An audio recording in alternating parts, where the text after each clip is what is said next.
All right, good afternoon, everyone, or good evening. Welcome to KazooCast number 1. We're going to be talking about some E3 hype today. So, I'm going to introduce everyone here over this way. We have Chandler and James, some friends. Below me, we have James Clark with Super Live Gaming, and then down that way we have Relaxing Funny Gaming. She also has her own channel. She streams on YouTube, Twitch, and Mixer, so she streams. And we also have, and James Clark also he also streams. So, some fun stuff. Today we're going to be talking about some E3 hype, and probably mostly Nintendo, because let's be real, that's what we're here for. It's the Nintendo stuff. Hey, Frandon and T-Mac and Cheesepin. Hello, guys. And just so you know, we're gonna mostly be like focusing on each other, and like, so not like talking to the chat as much. So just keep that in mind. So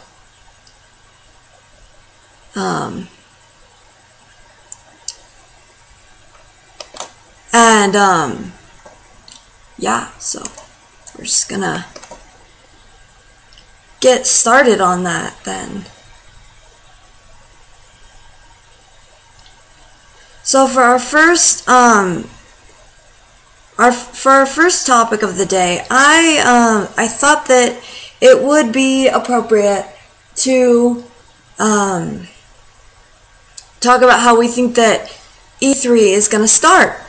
So I was thinking that we'll probably see like a sizzle reel of games that have already been announced.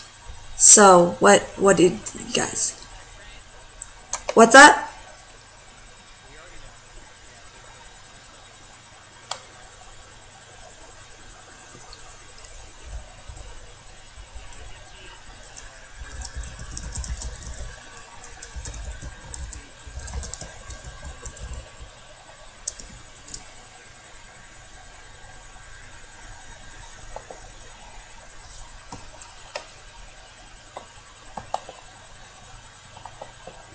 Sorry, I'm turning up your guys' volume because I can't hear you.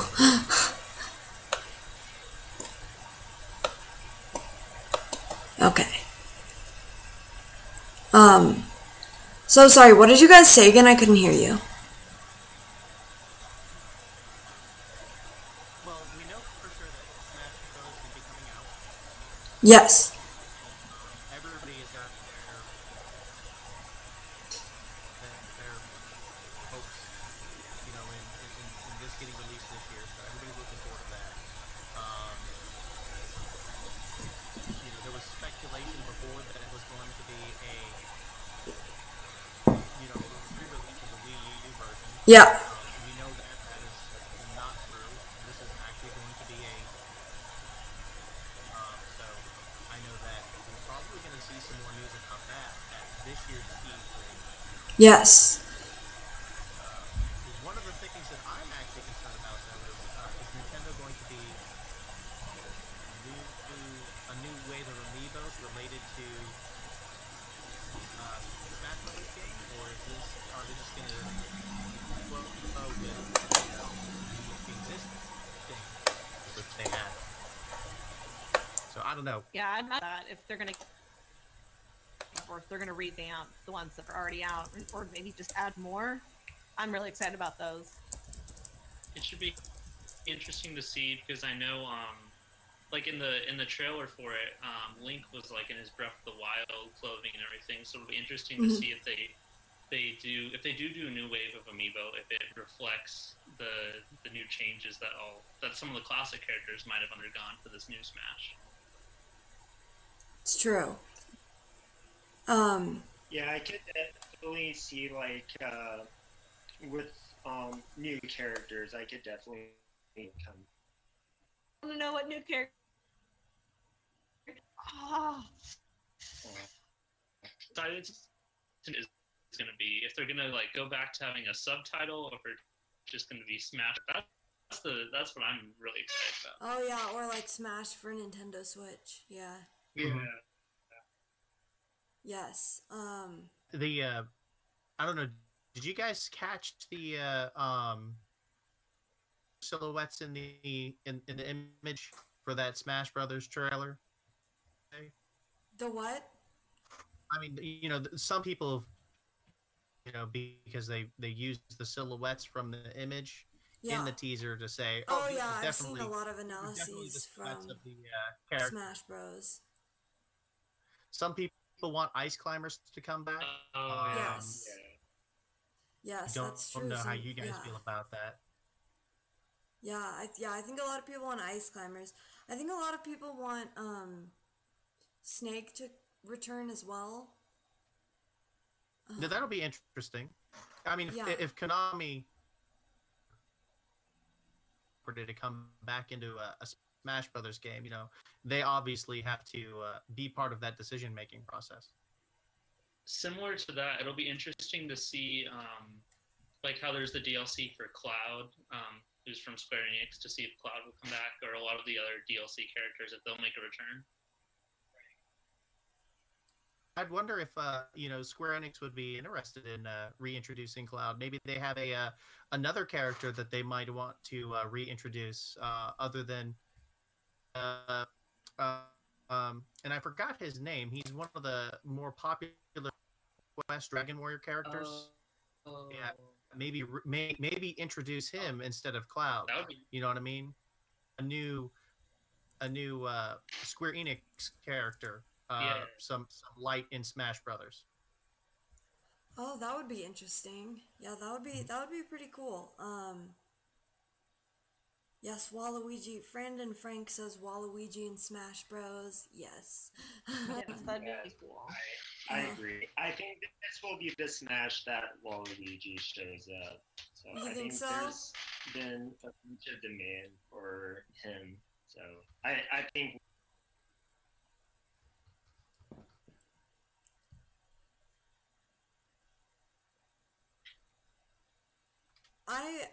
Kazoo, do you have any? I feel like it's kind of cutting out. Or like I think it is. Yeah, I can hear you just fine. I can hear everybody else just fine. So let's do it. Okay. Okay. Oh man. This is being a struggle because the video output right now apparently is low. So that's not good. That's not good. Okay, anyway.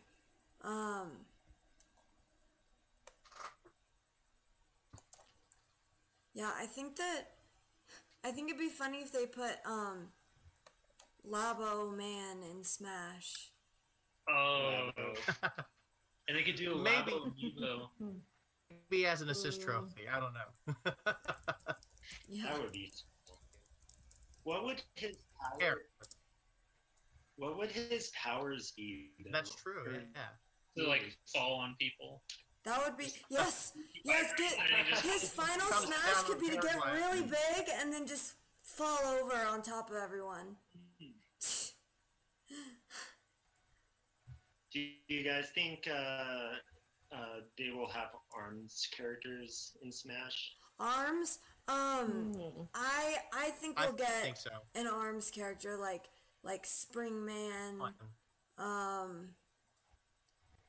Probably Spring Man because he's kind of like the main guy. So maybe him. I could see like Spring Man and like Ribbon Girl, since they're both like kind of like up there. Yeah. The name of that Dragon Quest character, by the way, that I was referring to is Roto or Loto in Japan. That's what he's referred to. Oh, okay. Here in the West, he's referred to as Zurich in the West. Okay. Instead of a Final Fantasy character, you bring back a character from the Dragon Quest series. That'd be pretty cool. And I think that would be a popular character to bring back. Yeah. It would be just in time because Dragon Quest XI is supposed to be coming out this year as well. So, yeah. I mean, and then, of course, you got Dragon Quest Builders for the Nintendo Switch. So, it kind of builds along the lines, hey, Brothers game, why don't we promote this character so we can build on, or promote our other franchises that are available on this console? For sure. That's true. I think it would be really cool if they had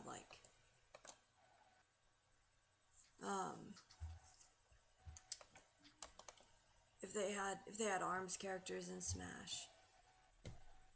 I would probably main any ARMS character they had.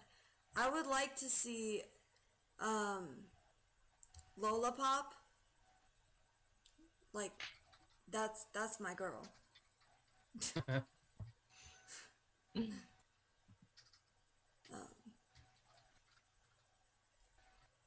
Yeah, Ribbon Girl is the best. Well, we know that Inkling Girl or Inkling Boy is going to be in the new Smash because of that teaser. Yeah. You guys, I mean, wondering about the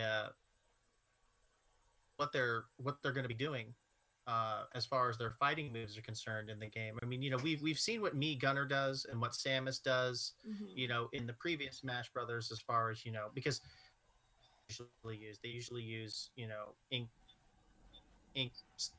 weapons, ink related weapons, the zapper, the arrow spray, stuff like that. So I to see how that's going to play into the Smash Brothers gameplay characters now. Like pull out a roller, a special move or something, exactly. Or like a grenade, the paintball that sticks you there or something. Yes, the paint grenade. Yes, that would be cool.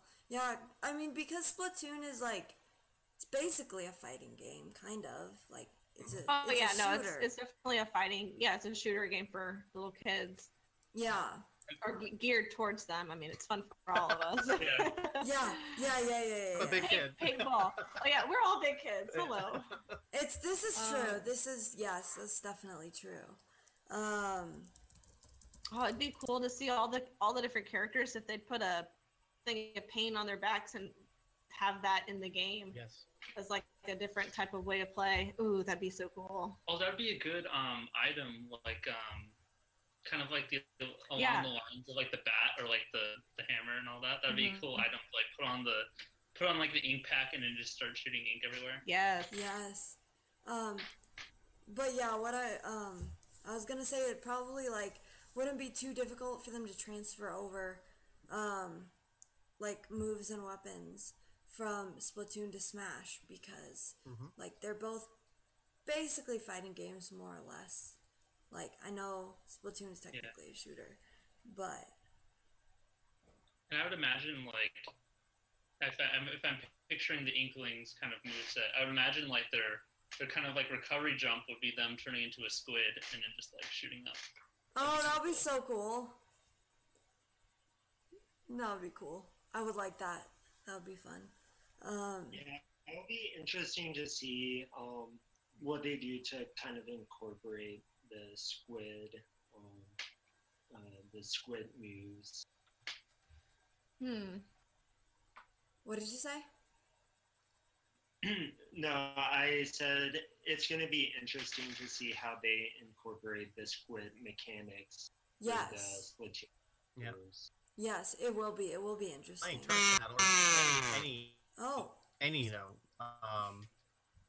No, you're. Normally, when you're playing Splatoon, you usually use the ink as a way to travel across the town. So yeah, that's a good point. Yeah. So, who knows? I mean, you can,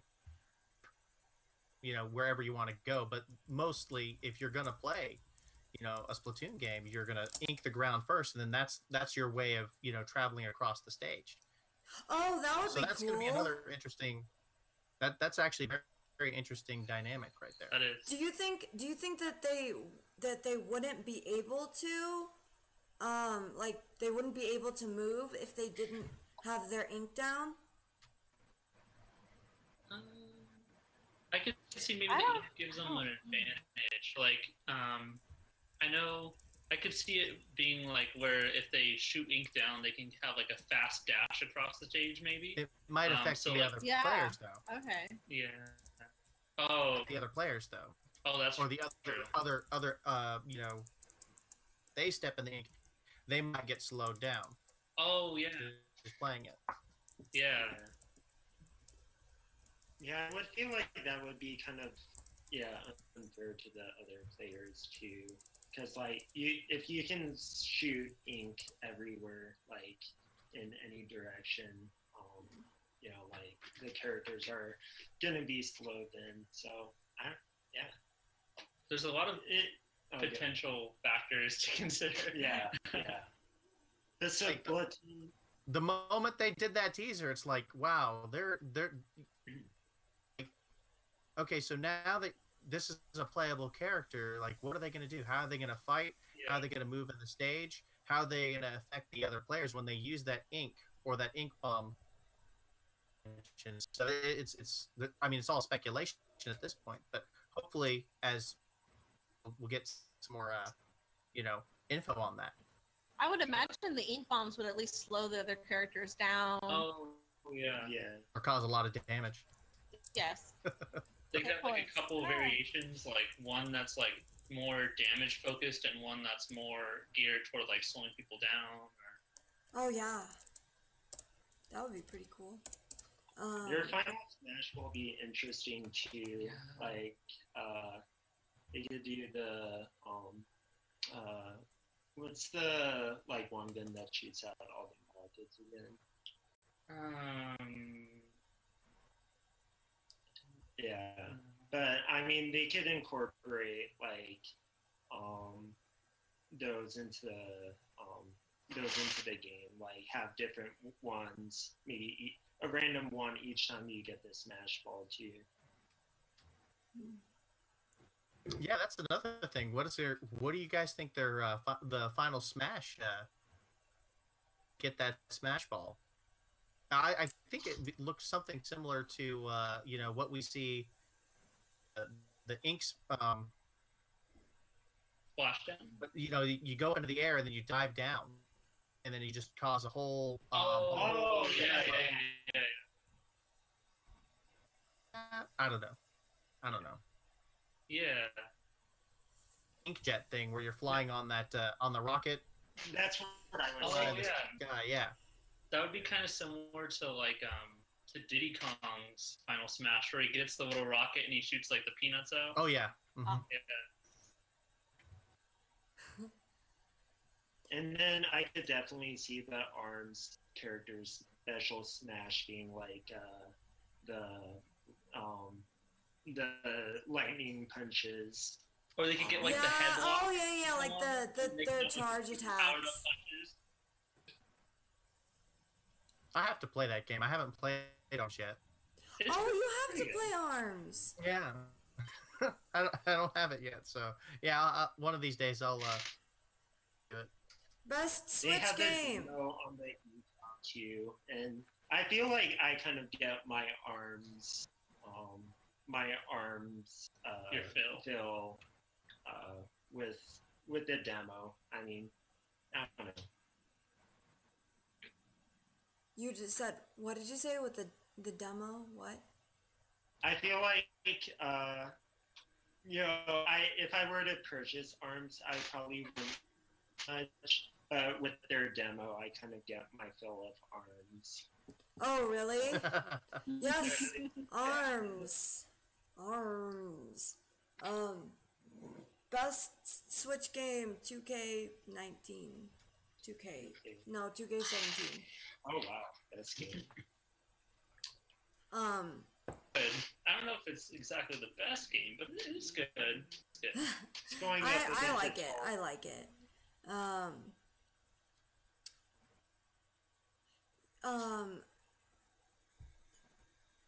on the subject of ARMS, what would you guys think about ARMS DLC being released or announced? Well, again, I haven't played it, but it's kind of a normal thing that's just how you operate. If you want to motivate somebody to purchase a game, the Splatoon 2, they're going to get the Octo expansion here later this year. So that gives a new fresh in the game. Some new stuff to look forward to, and people who have not already purchased the game, it gives them a reason to purchase it now. So to DLC will more than likely happen. Again, I haven't played it, but I don't think it would be past Nintendo to not release any more DLC for that game. I could definitely see them doing a DLC. I haven't played the game myself, but I mean, there's a lot of cute characters. They could add more characters. They could add, more moves, more. Like I could just always see them adding more to it. ARMS is kind of been an interesting case because they've kind of essentially done like a bunch of free DLC over the course of like a year, probably. Yeah. So it's kind of interesting from that perspective because. I know they're kind of done with they said they're at least done with like the free update stuff. Yeah. So that could leave room for some DLC. And I don't know why I'm not sure like why they did it like they did it, cuz like they did it like they did Splatoon 1 and 2. And I feel like where they basically gave you kind of an unfinished game, and they then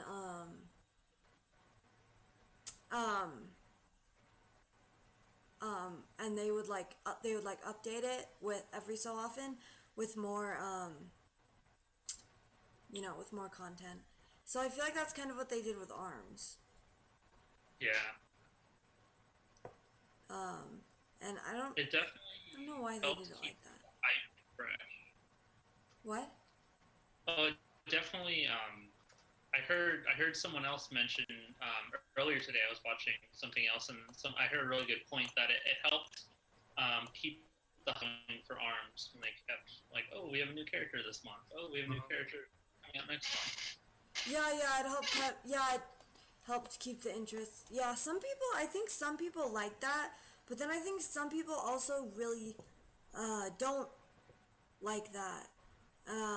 Yeah, I definitely I have mixed feelings about that sort of stuff. It's like Fortnite's done that, where like it's a complete game, but they just keep adding more and more stuff, and it's like, well, I'm never gonna catch up. But then you get really excited about this one thing. You're like, oh, that skin's so cool, I gotta have it. And they're just trying to build hype, keep people talking about it, whether it's positive or negative. Publicity is good publicity. What they're looking for. Yeah, It's true. and that's supposed to be coming to the Switch also. Oh Yes. yeah. Yeah, Yes. Fortnite is supposed to be coming to the Switch. That would be interesting. What does everyone think about that? Like, I personally, people get so mad about it, and it's like, why? Like, nobody's making you play it. Like, why are you getting so mad? I just want it to be cross-compatible. I want to be able to play my friend who's playing on the Switch right next to me, and me on my computer, and then my friend on their console. That's the big important thing for me. You want it to be cross-platform. Yes, that's it. Yeah, I think they're already doing that with Rocket League. With the Switch owners being able to play with the Xbox owners, so it's possible. Yeah. There's PS4 no reason probably in this day won't. and age. Yeah. You probably Personally, won't be able I to think play there's with no reason for them PS4 to do from that. your Switch, but Or not do that. No. Yeah, I think they can. I mean, just yesterday I played with someone who was playing on PS4, and I was on my PC. Yeah.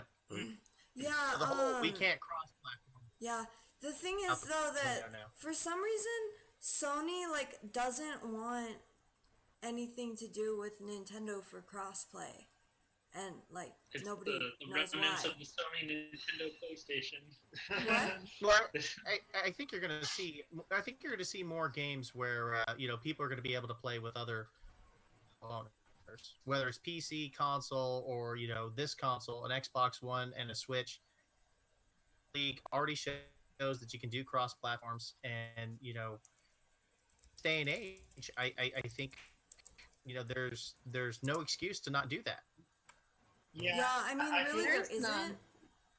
But yeah. But yes. for whatever reason, they don't want to. I feel like PlayStation will give in at some point, though. Yeah, it's gonna happen eventually. Yeah. But eventually they'll relent. You think it'll happen? I haven't personally. Plays Wolf, me too. More Wii U games. I'm not done with the Wii U. Wii U, yeah. I get that the Switch is the next generation, but I hate it when a new console, the next generation, comes out, and then they're just like, well, let's not even worry about that anymore. Let's just turn down all the multiplayer stuff that's going on with them, and it's just sad to see something that you had so much fun with die. Yeah, I know. It's true. Talking about Switch 2.0, I was kind of worried. I'm like, I spent $300 on this, and this is kind of the first time I got back into video games during college. So, oh, did you really? Yeah, I think the Switch kind of got me back into video games. I never owned a Wii U. I owned a Wii GameCube before that. Yeah, I've heard that before. Yeah.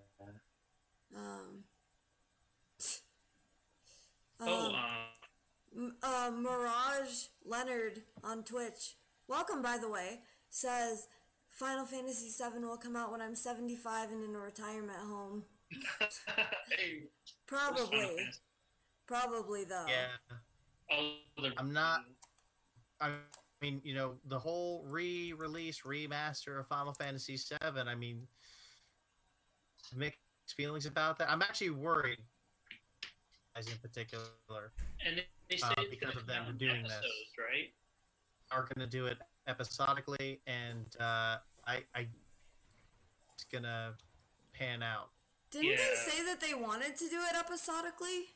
I mean, yeah, that was the plan. So I think that's confirmed. We just don't know. We just don't know when it's going to be out. We know that they're developing it. They've already discussed that they're developing it. They've shown some footage of it. It was last year's E3, was it not? Anyway, yeah, there is a.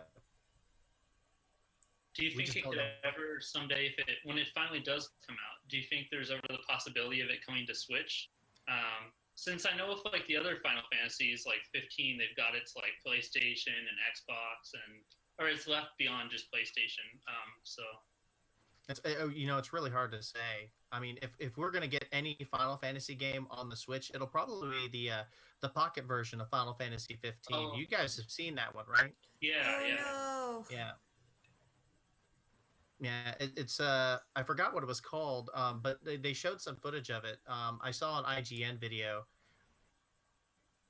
They were talking about it. They showed some footage of it. It's basically the same game, except all the characters and the world is stylized differently. Yeah, a little more chibi-ish in that anime style type. Yeah. Voice acting, the gameplay is same as the original release on the PlayStation 4. So if we're gonna get any Final Fantasy game, it'll probably be that one. The original Final Fantasy 15, but the pocket version. Speculate will happen. That makes sense, and it would be interesting to see if they did bring it, because I know for the pocket edition on, at least on iOS, they have it where it's all right, you get chapter 1 for free. They kind of did an episodic format again. Well, you can either buy it all out, or you can buy it episodically. So it'd be interesting to see if that carried over, if they did bring it to the Switch. Yeah. You guys know more about Final Fantasy than I do, so. Yeah. Do you guys think that they more speculation as far as what they're going to be talking about at E3 this year? Do you guys bring back a new Link Between Worlds style Zelda? A new Zelda heard game about that, for the handheld actually. system. I've heard about that. Oh shoot! I didn't realize that it was doing that every time. Okay. That would definitely be bad. interesting. I think they should. Yes. I mean, with the Switch and how you play it, and I think it makes a lot of sense to do that and have both styles be able to be played on the Switch. It would definitely be. I feel like differentiate it maybe by like price or something, because I know with Worlds it was there was that separation where Link Between Worlds, that style was like the handheld style, and then to get the classic Zelda style it was on console. But now since Switch is all in one, I feel like they'd have to have a big differentiator for because there's probably a lot of like just casual fans who play Breath of the Wild, and then if they see this next and they think it's the next step, they'll say what happened.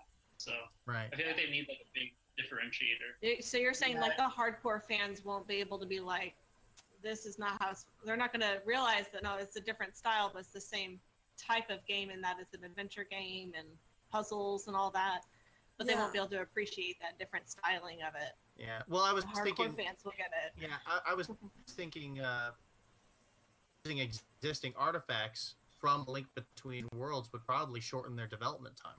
That's true. You know, rather than for doing this every time they come out with a Zelda game, but you know they always want to introduce a new gameplay mechanic into the new Zelda game. But you know, with what's a perfect example? Ocarina of Time and Majora's There Mask. we go. Like the same thing, but they made like great games out of it. They used the same artifacts. I mean, Majora's Mask looked better. Expansion pack. But if you could reuse artifacts and, you know, Breath of the Wild and use that in a new Zelda game for the Switch, I think that would reduce the development time considerably. Yeah, I think they really should do that to make one that is like reuse assets from Breath of the Wild, because that was such a good game. It was so good. I definitely think it's in their style. I mean, they have the timeline going on, and like that wouldn't be too hard for them to push. The timeline, I think fans would go along with it easy. The timeline. The timeline, aka the like shoehorned shoehorn games into a timeline just for the lulz, because and this is just my opinion. I think I really don't think Nintendo should worry about a timeline at this point. I think what they should do is they should just start idea, work off of that, and not worry about where it falls in the timeline. If they want to put it somewhere in the timeline, that's great. But I think, you know, say, oh, we need it to fit between this game and this game. I think what that'll do is that'll limit their... that'll limit what they can do. I don't want them to have constraints. I want them to freely make the game and make it just amazing, like they have been. And, you know, if it happens to work in the timeline, it does. If it's a part of a separate universe, so be it. They already have like 3 branching timelines. They can just keep adding them in. Exactly. I am all down for that. Yep. And they actually, that's what they, it's actually what they said is that they don't ever, they don't make a game, specifically a Zelda game, specifically to fit in the timeline. They just make they make the game and then they think about it, or maybe they don't think about it, but now they said fans love it. Oh, go ahead. Oh, go ahead, RFG. I'm sorry. Well, I was gonna say, fans just love the whole how does this fit in? They try to figure it out. There's just a huge fan basis for that. Yes. And that probably keeps That's probably one of the best tools in the hype going is they don't even have to tell people orders in the timeline. They just release it, and people will spend years just like tearing into every detail, trying to figure out everything, and some things are better left unsaid. They had a discussion with Ayanuma, and he said that reportedly said that they were going to be working on a smaller Zelda project and project. I'm thinking it's probably going to be a 3DS title. One last Zelda for the 3DS. Maybe. Not open world. I mean, so I don't know. They really. Oof. I mean, maybe it'll be the last the bar one. so high with that open world map. Huh? Yeah. The bar, they really raised the bar with the open world map. They did. Yeah. They have. They really have. How do you outdoing flop themselves. I don't know. They You can be a wolf. You can fly a bird. You can ride a Epona in an open world. Yes. And go under the water. Swim around as a Zoran. There you go. And ride Epona and go under the water. Yes. What? Well, in a lot of, or not in a lot, but there's plenty of Zelda games where you can go underwater. But in Breath of the Wild, you can't explore the lakes. That is true. In the lake. Yeah. And that was something I thought was missing, and I also thought the musical. Where's the musical instrument? Yes. No ocarina. Yes. No harp. That's wolf. Nope. The straw grass to call for a opponent. Yes. Where's my iron boots, man? Yeah. I got the Zora armor. I'm ready. I just need to go in the water. I love how they take items like the iron boots. It used to just sink you, but then all of a sudden you add this this like electromagnetic, and you get man, they'll just keep outdoing it, and they keep thinking more and more. What can we do with this item? How can we push it? I can't wait to see what they're going to do next. Same here. The bar has been raised, so it'll be interesting how what they come up with in the next Zelda game. I don't know. I think it will be another open world, maybe, but I think they're definitely going to do it again. Another open world. I think it's going to happen again. Yeah. Let's hope so. I think it's gonna. I think there's going to be more of the traditional linear path storyline, especially if they do the, link between, that sort of style with the handhelds. I mean, I want them to keep making both.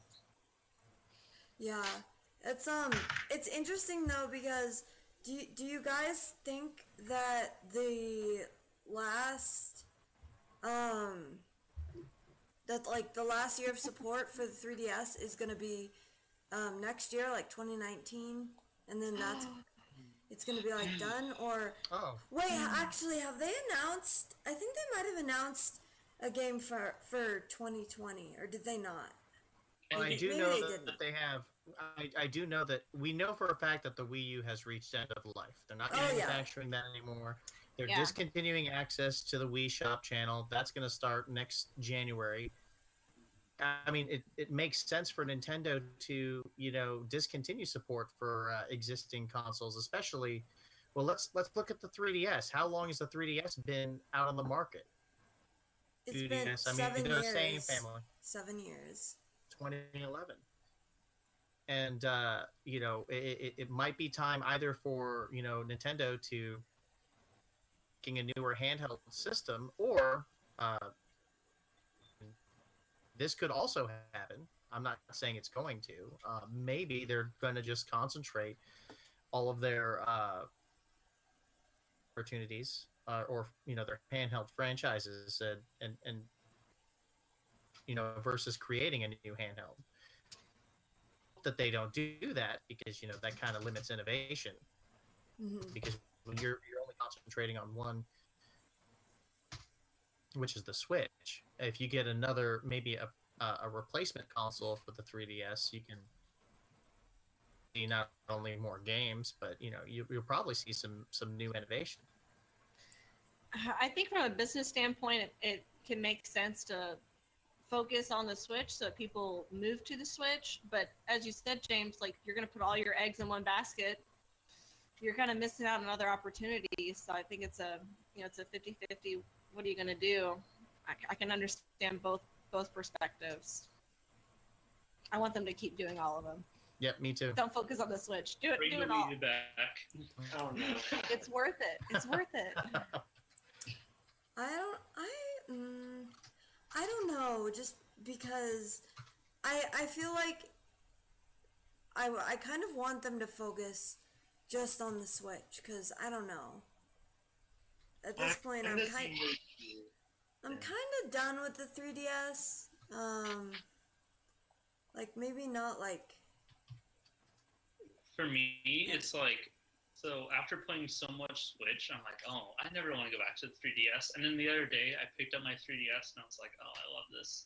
Just to get onto the game. So I'm really like torn. Because I'm like, oh, yeah, I'm that way too, I think. Yeah, I'm got real two different things nostalgic. here. Mm-hmm. I pull up my Game Boy and I'm like, oh yeah, let me get some Pokemon Yellow going. You're like, oh yeah. But yeah, I don't know. I mean, I think it was wise The to. nostalgia. There's a big market for that. I mean, Yes. they jacked up those prices. So surprised they're not bringing a virtual console service to the Nintendo Switch. That is an They're easy. not? Dude, That's an easy cash grab. I'm sorry, There that's you a go. no-brainer. Yeah. That's a no-brainer. So, I personally dream of a world where I can purchase all Zelda games on one console and play them on one too. console. And I thought the Switch would be that. Like Yeah, Skyward really. Sword with the different, like, come on, that was it. When I heard about that, I was like, oh, dude, Skyward Sword's going to come onto the Switch. I get all the Zelda games. I'm finally going gonna to be able to play that. $1,000 on this. Come on. so with like you said, there isn't like an official virtual console anymore. There's just like if you get the online service, you get like a subscription or whatever to some of our old games. I hope like in conjunction to that, they also make it where you can still like buy games, because I really like not physically, but like actually owning like the virtual games on the console and like getting like you said, getting like all the ones I like, just having it all on one console. That'd be nice. Yeah, there's a game that's coming out, Roller Coaster Tycoon on the Switch. And I'm a huge Roller Coaster Tycoon fan, and when I saw that, it was one of the lineups for E3. I was like, yes, is I it love really that coming game. out for the Switch? Yes, it's coming out for the Switch. That's like probably, I know it's not the coolest game, but it is the game I'm most excited about coming out. Is really? This game I spend hours on. Like, that's the game I started streaming with a year ago. Hey. That's the only thing I could play that computer would stream, and it's how I got my start. I love that game. Yeah, my sister and I played that on Windows XP. Yes. Back in the early 2000s, but it was a really. Damn. I feel like I made a roller coaster where it just was a ramp. Oh yeah, you just send them off. All my Explosions. all my passengers crashed and exploded. Mm-hmm. So. Oh no! It's one of those guilty pleasures type games, you know. Yes.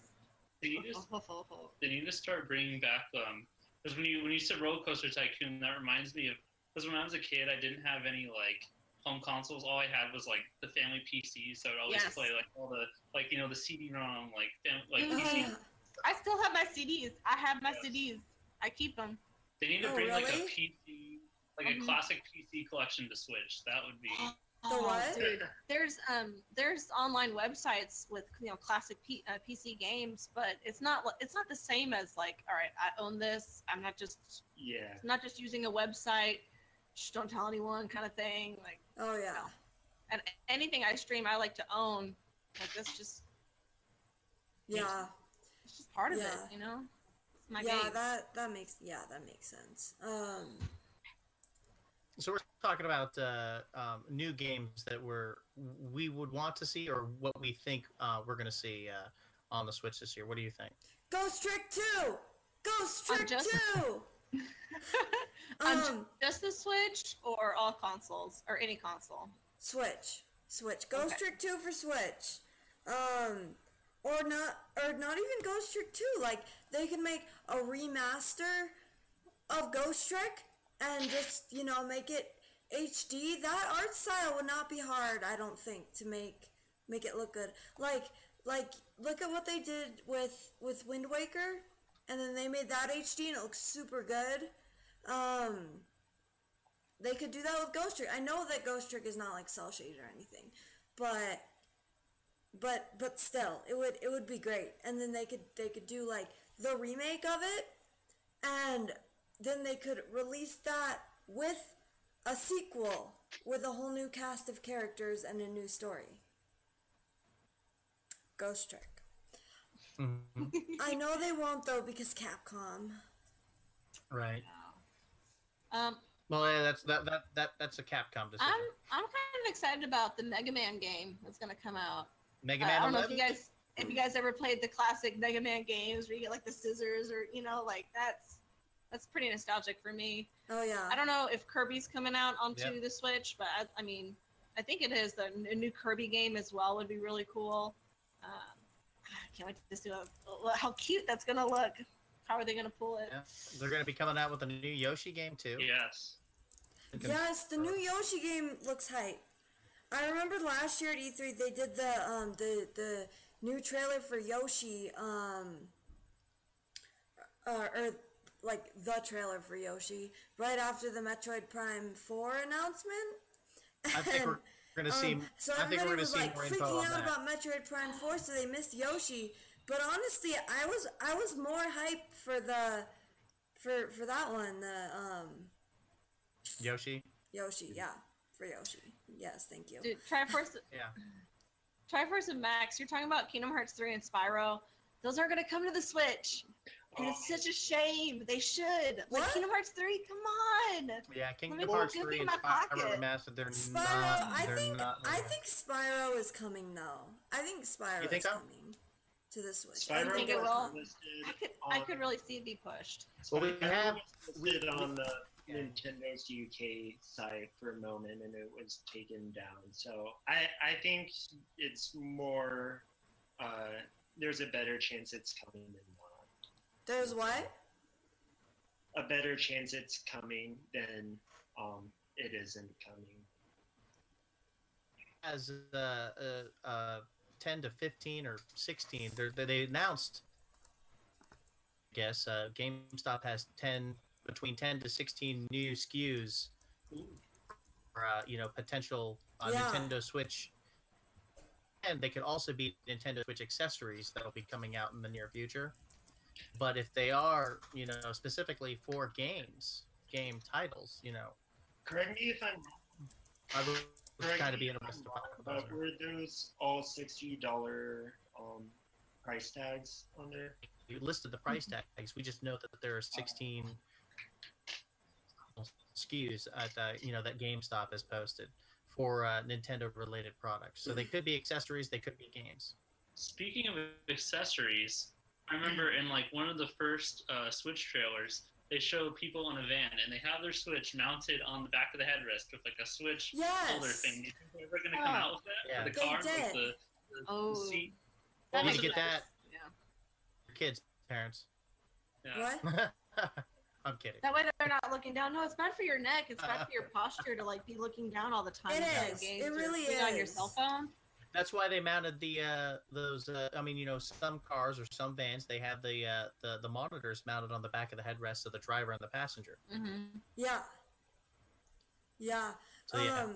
I also did you guys see Power A is making the GameCube like they're making a GameCube controller like a Yes. GameCube Pro controller. Did you guys see that? That's awesome. Yeah. Yes. Yeah, they I love did. that GameCube. Yeah. Although it's not going to look exactly or feel exactly like the original GameCube Because controller. no analog triggers. They actually, instead of one Z trigger button, there's actually two trigger buttons. Oh, and there are two right trigger triggers. Okay, so it really is a GameCube Pro controller, basically. Right. They still Right. have the C stick though, so that'll be kind of a different feel if you have those dual. You do an image search, you can find it online now. They have images posted, but you can already tell based off the that it is a different design.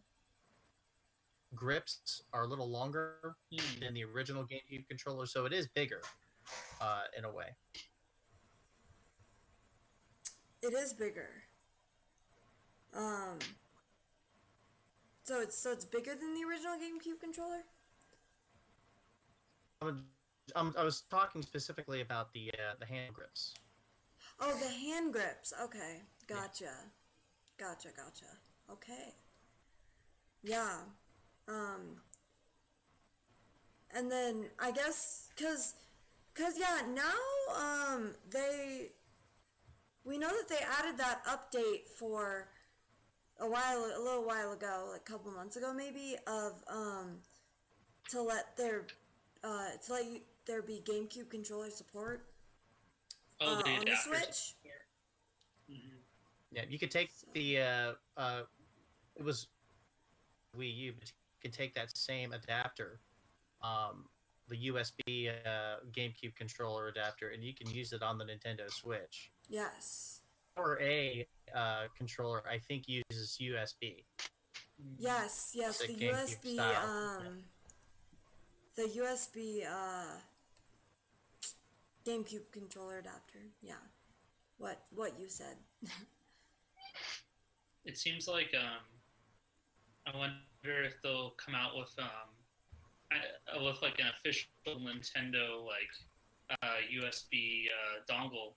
Because if you have like 4 USB if you have 4 of those USB Power A controllers, you only have a few USB slots on the Switch dock. So I'm sure they will. Oh yeah, I can see that. I'm sure they'll have one that's Zelda themed and Mario themed, and That's actually an interesting topic that you bring up. I mean, we have 3 different type of Pro controllers out there on the market right now. That's specifically made by Nintendo. You have the regular black Nintendo Pro controller. Then you have the Xenoblade Chronicles Pro controller. 2 Pro controller. Yes. I think we're overdue for a new design. Yeah, a new design. Yeah, like I'd like to find out. The next Pro controller, limited edition Pro controller is what they call them, I guess. A Smash themed one. That could be it. That would be perfect. That would be perfect. I would get one. I'll get one too. That would be perfect. Yeah. Or they would just do something completely off the wall, like here's your Yoshi themed Pro controller. That would be so cool. Yeah, we're like, yeah, especially with the new Yoshi game coming out. Come on. I can totally see that. I would be very interested in that. They did do a Yoshi theme. It wouldn't be beyond Nintendo to do that. I mean, they did a Yoshi themed 3DS. And a Yoshi themed Wii remote too. Exactly. So they could do that. We're calling it. We'll just call that. I mean, it's not hard to make. Those are pretty easy. That would be pretty great. Do you guys what do you guys think? Do you think they'll reveal anything new about Labo? I definitely hope they have an area where people can play with Labo. I think that's a big possibility. I mean, there's so many things you can do with Labo. I as an educator, I think it's so smart. When I showed my assistant principal, because she's really into video games, she was really? "Oh, this is so cool! I want this for our school." And I was like, "Yeah, you build so many important skills." Yes. And it just opens the brain. Mm-hmm. I'm really excited about Labo, personally. When they originally announced it, it was like, oh wow, this is definitely going to be a great thing for the education sector. Yeah. Oh yeah. Because it just helps. I don't want to call it imagination. That's not the word that I'm looking for, I guess. But the ability to something. Oh, really, it does so much. I mean, coding skills, fine motor skills, and inferring skills, all these different skills.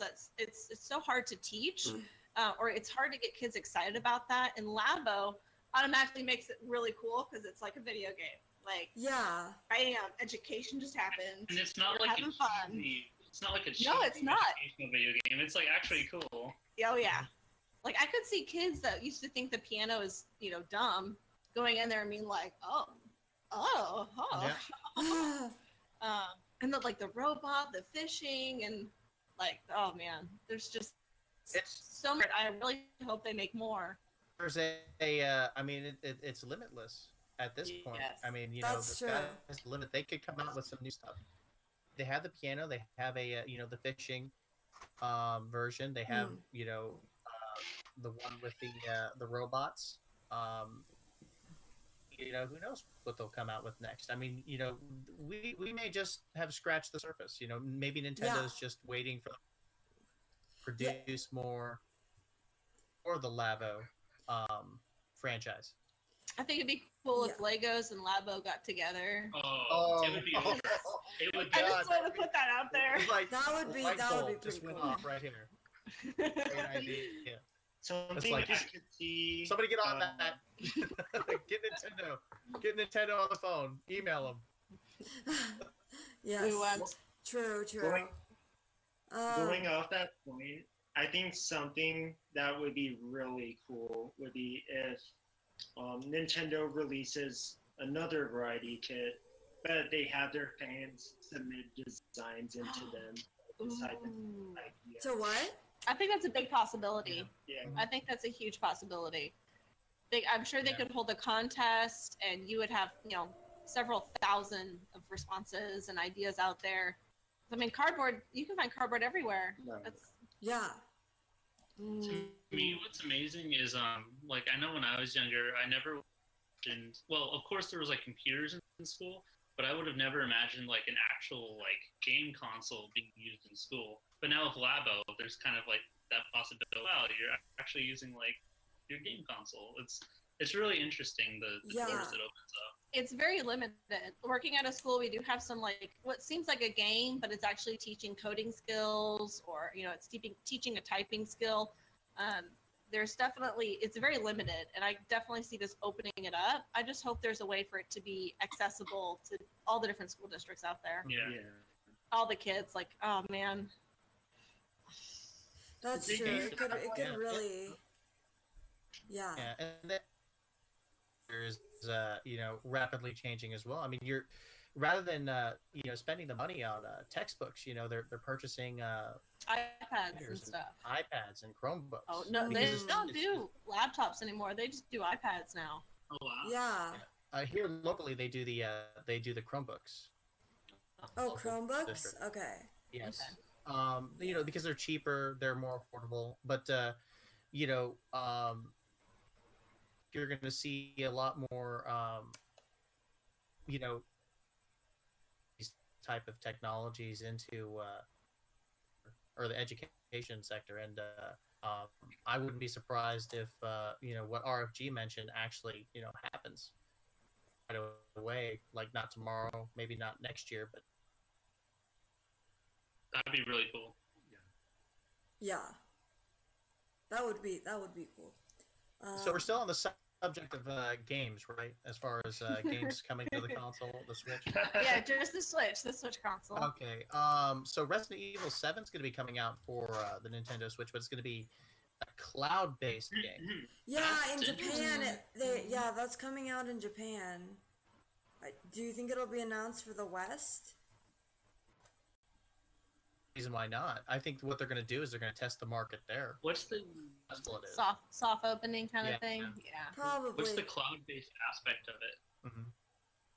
Yeah. Or what part of it is cloud-based? Mm-hmm. The whole game. Oh, the whole game. Yeah, you have to have an internet connection to play the game. So. Interesting. Yeah. Yeah. And What about? I don't know. But actually, I think that there was some kind of English support with the Resident Evil 7 that was released in Japan on the cloud. Right. Yeah. I believe there was some support for English, or maybe even full support for English, but I don't think it played very well.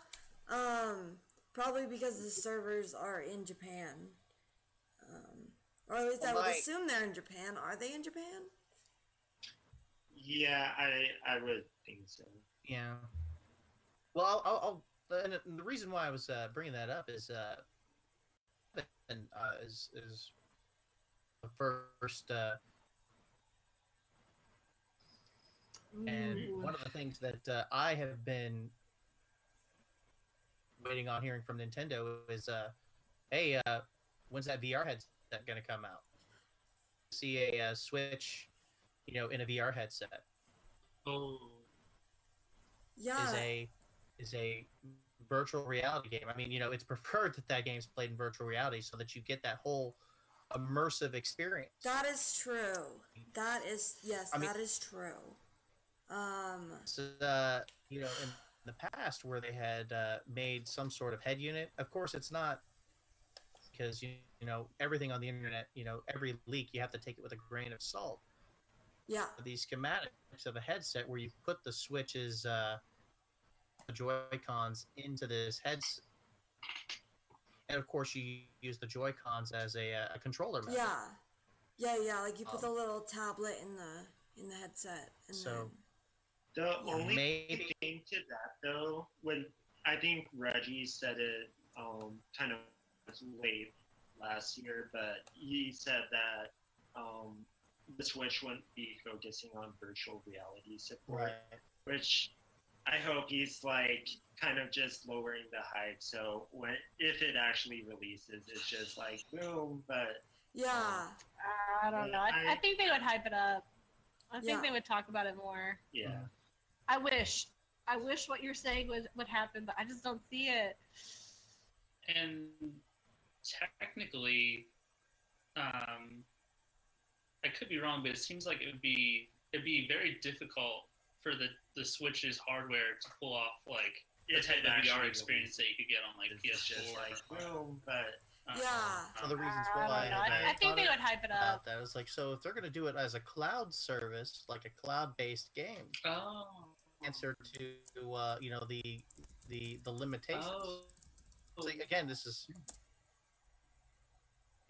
But yeah, I always when I saw those images posted online, I'm like, that is actually a very realistic idea. You could do that because you could turn into a VR headset to say that you cannot turn a Nintendo Switch console headset. So. Yeah, it might be a third-party thing that just captures. Oh shoot! Usual thing that they do, focusing on something else right now, and then. But I feel like if they were going to do it, they would have started it. They would be looking into it right now. Maybe it's just secret and they're not telling anyone because they do want it to be exciting. But like, come on, guys! I think it makes a lot of sense. Yeah. You just put it on. They could be maybe like, this is just pure speculation, but like if like they're like, all right, we're not exactly at the place where we can invest all this into VR yet, so we're going to focus on investing into Labo and all these other areas so we can get a strong foothold and get lots of revenue in, and then we'll be able to turn around and put it all into like VR maybe. Yeah. Invest that money into more Breath of the Wild DLC. Yeah, I wish they hadn't already confirmed that was over. Yeah. And Dumo Plays just said, have you talked about Square devoting a division to the Switch? And I actually just looked that up, and I guess that's something that's been confirmed. Interesting. And they've, like yesterday, Mario RPG 2? They what? I know I said Super Mario RPG 2? Yes, hopefully. Let's hope. Yeah. And so I think that's pretty cool, because if they've what we were talking about earlier about like Final Fantasy 7 and Final Fantasy 15 might be, I don't know, it kind of invalidated, because now they have a whole division for that. I could see They might not give it the title. Well, maybe they will. They might not give it the pocket title, Final Fantasy 15. More sense if they release the pocket version of Final Fantasy 15 on the Switch. But that, I mean, now that Square is dedicating a division to, putting their games on the Nintendo Switch, that could very well. I could see from like because they're Square's doing Octopath Traveler for the Switch. I could see like that could be like their direction to see which way they'll go. Like they're like, all right, we'll release Octopath Traveler, and if that does really well, we'll have this whole Switch division that can focus on porting like Final Fantasies and stuff. So I could see where maybe they could base a lot of their future based on how Octopath Traveler does on the Switch. Yeah, I think I think all the companies do that, like basing it off like, one game, which I get, but at the same time it's like maybe that was just like a miss game, like, because a lot of things are hit or miss. So well, I think they're they released Bravely Default and Bravely Default End Layer for the 3DS, and those they were successful. Yeah. So maybe we might see the same success on. Yeah, on Octopath. Yeah, on the Switch. Yeah. Yeah.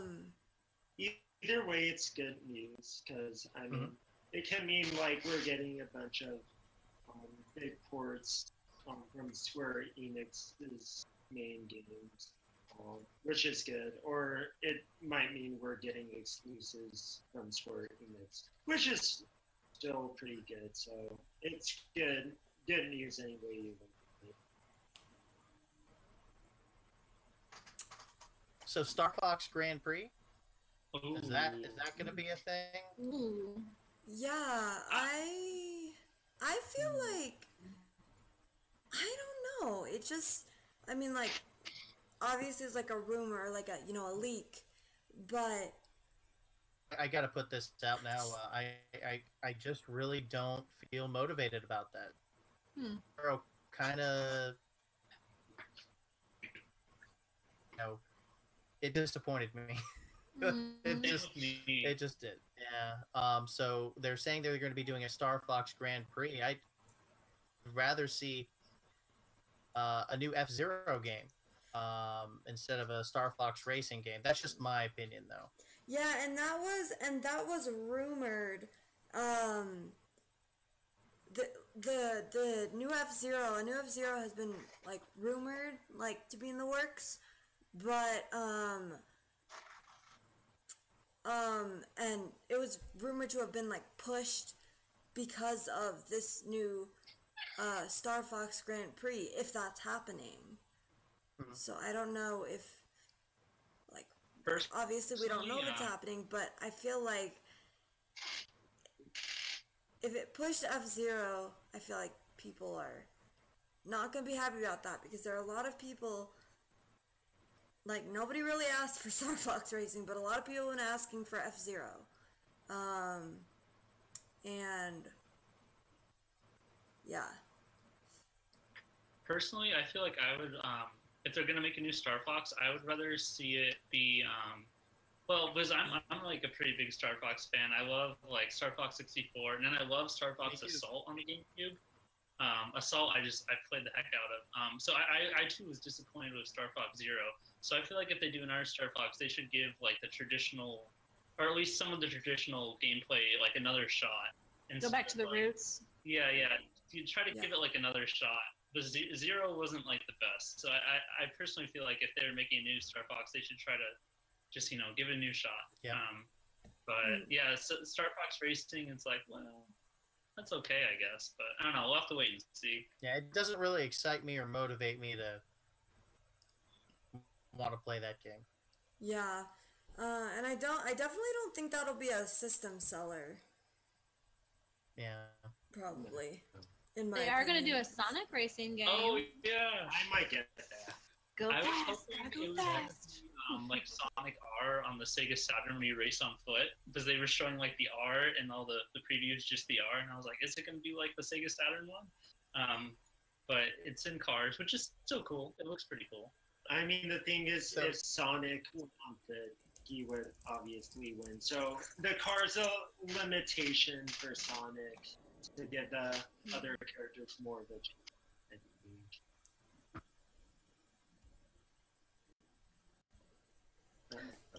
Oh no! Oh, we lost Kazoo.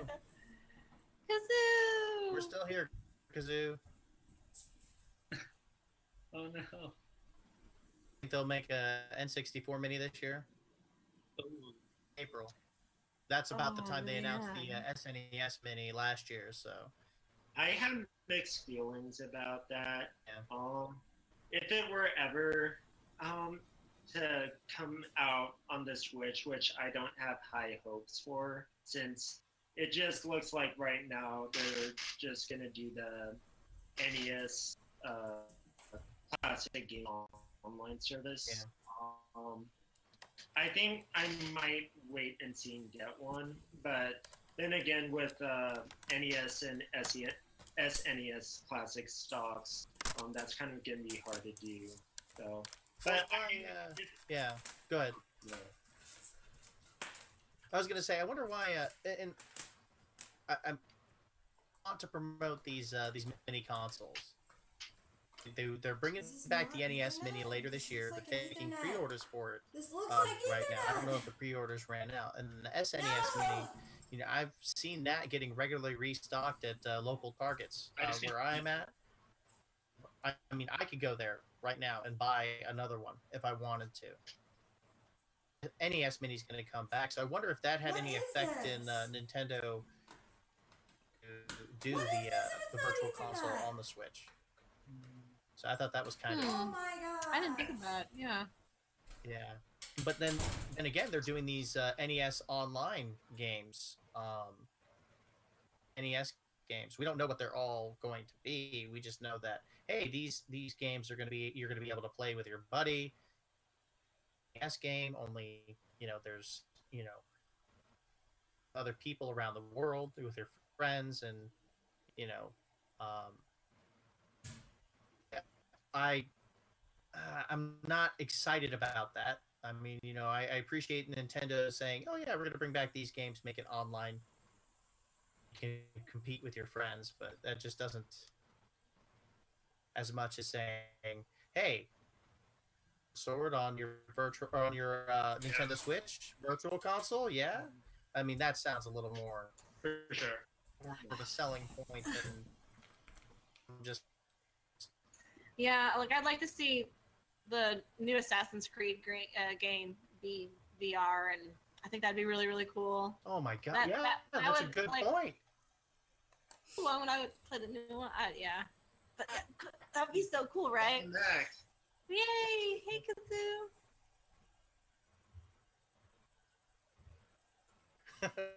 We didn't leave. Oh. Can you hear us? What? Oh yeah. I can hear you. All right, Yeah. all right. No, I just More I was- importantly, are we still what? Oh yeah. are we still we are. live? We are. Okay, we are. Yeah, okay, no, awesome. no. We are. You guys have been on, but I just had to, cause I was going to get to see if I could plug in my Ethernet cable, but then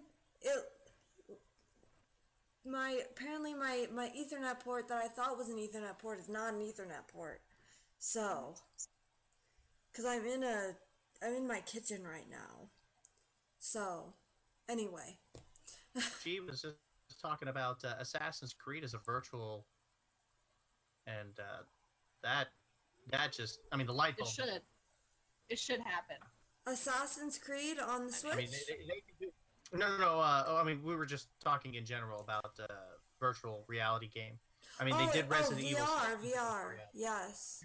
Assassin's Creed VR. I could definitely like Assassin's Creed always been really cool, but I feel like it's cooled down in its hype, and I think that would really bring it back. Yep.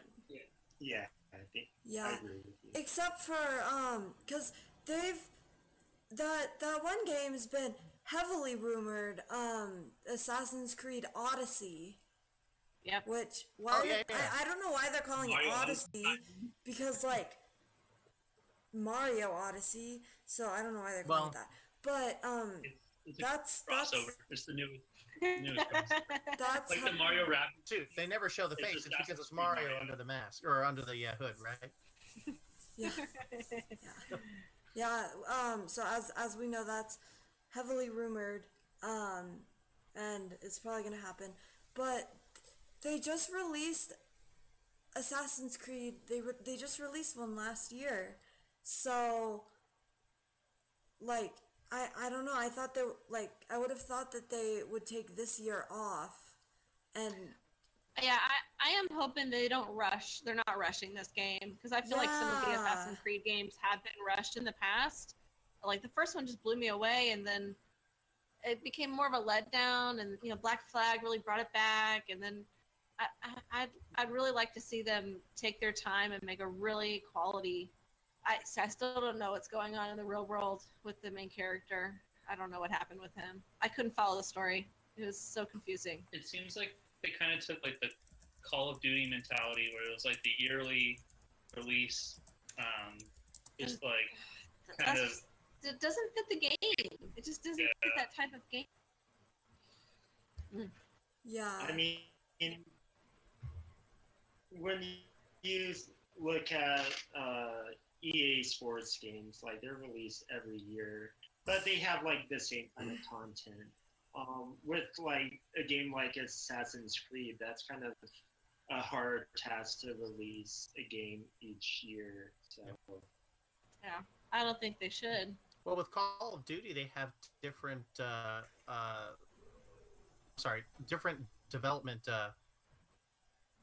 work to put that game together. I mean, different Call of Duty is the what? franchise, but you have like Call of Duty is the franchise name, but you have different developers like Sledgehammer Games, Treyarch. You have different developers do that game. So this year it was done by Sledgehammer. This year it was done by Treyarch, and then this year it was done by you know what I mean. So you got different developers making the franchise will always remain the same. You just have a different making it.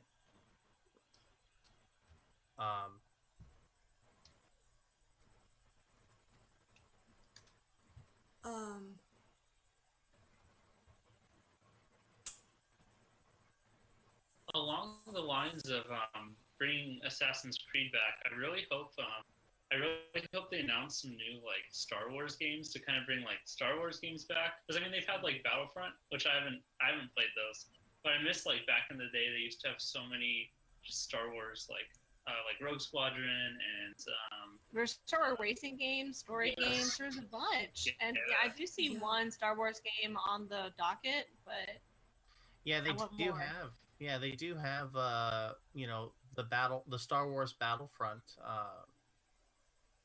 That's the franchise that seems to be the Star Wars games. And then EA's in charge of developing that game. Disney owns, the franchise. Yes, they Star do. Wars. That's their property now. I've heard that it's that a lot of people think that it's kind of just like becoming kind of a cash grab for Disney. And they're just like using Star Wars to like make money, which is, I mean, like that's obviously like their goal, but yeah, I think it's a business. Yeah. Huh? I mean, when you're operating a corporate, company, where you have this is different intellectual properties, under your umbrella. Right. You want to use everything that you can to capitalize. Right. Making money from those franchises or intellectual properties. So Star Wars is no different than any property. Right. I think though that Disney has their hands in Kingdom Hearts. Yeah. That's coming out. I can't wait for Kingdom Hearts. Yep. But yeah, also the Star Wars. Yeah. Unfortunate that they will not be releasing that on the Switch, but I know that there are a lot of people that are going to be playing that game. They're going to be buying that game. They're going to be playing that game, and people are going to be talking about it for a very long time. You never know if they'll release it on the Switch. All right, we're ready for Kingdom Hearts 4. Shoot. Okay, what? Sorry, what? No, we just finished. Oh. Well, I was just gonna say, like, going back to the Star Wars thing, I think that it's like different. Like, actually, never mind.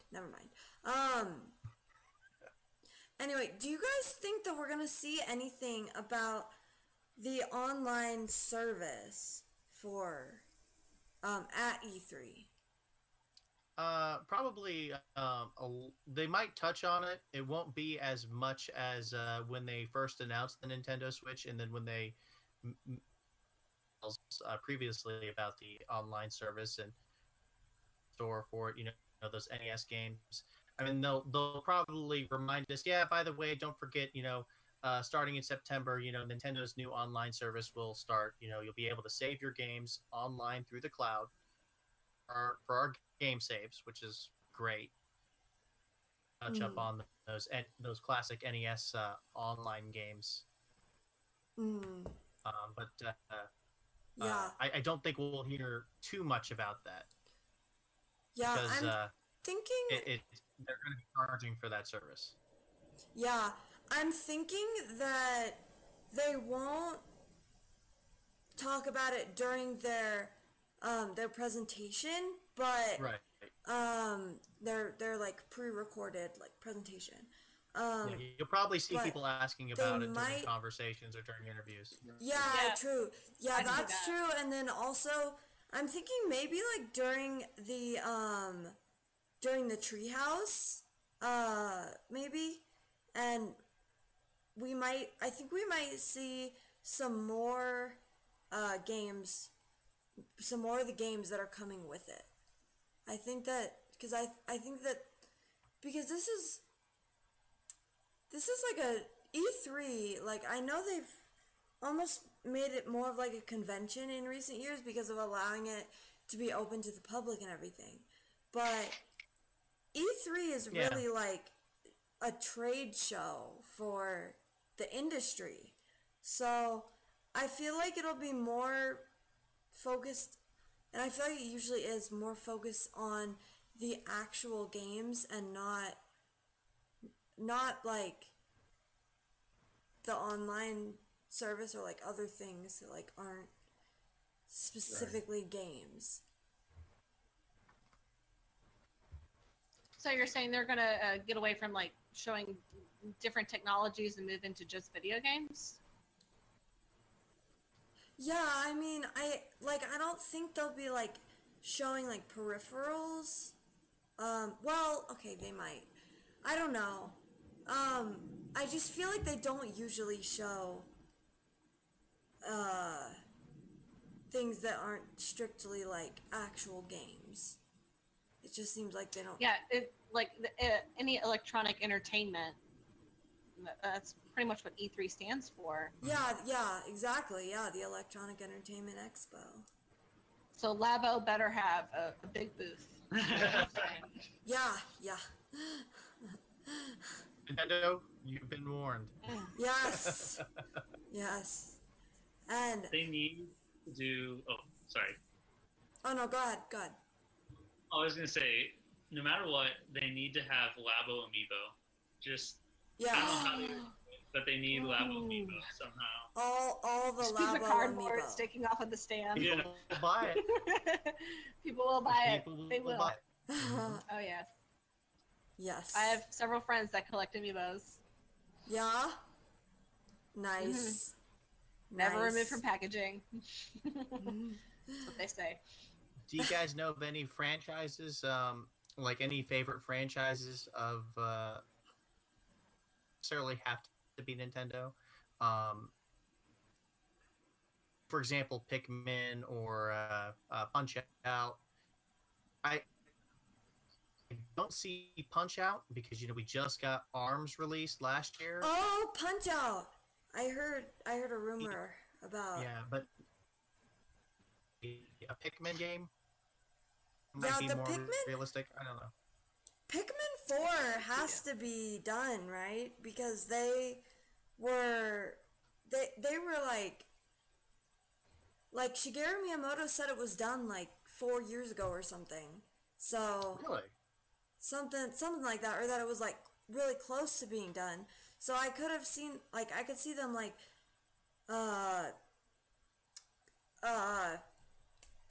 like just waiting on it, until, like, he probably didn't want to release it on the Wii U because they already had Pikmin 3, and then the Wii U was obviously not doing well.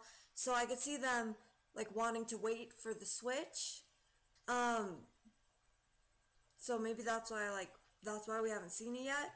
But now it's been more than a year since the Switch even released. So you would think that would have been one of their first games if it was like actually done.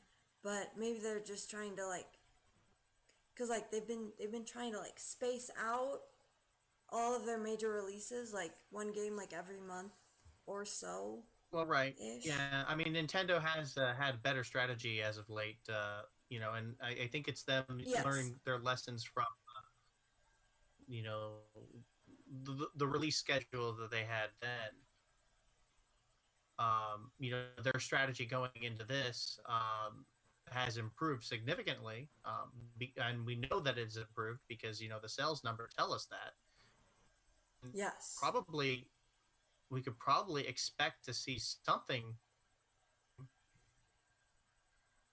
Again, might want to keep that close to the chest and save that for another time. Pikmin 4? Or yeah, Pikmin 4. Yeah. I mean, because we have other games that we already know are coming. Yoshi, Metroid Prime 4. Yeah. The Octo expansion for Splatoon 2. Those things are definitely coming. I don't know if that would significant impact on their sales or their interest if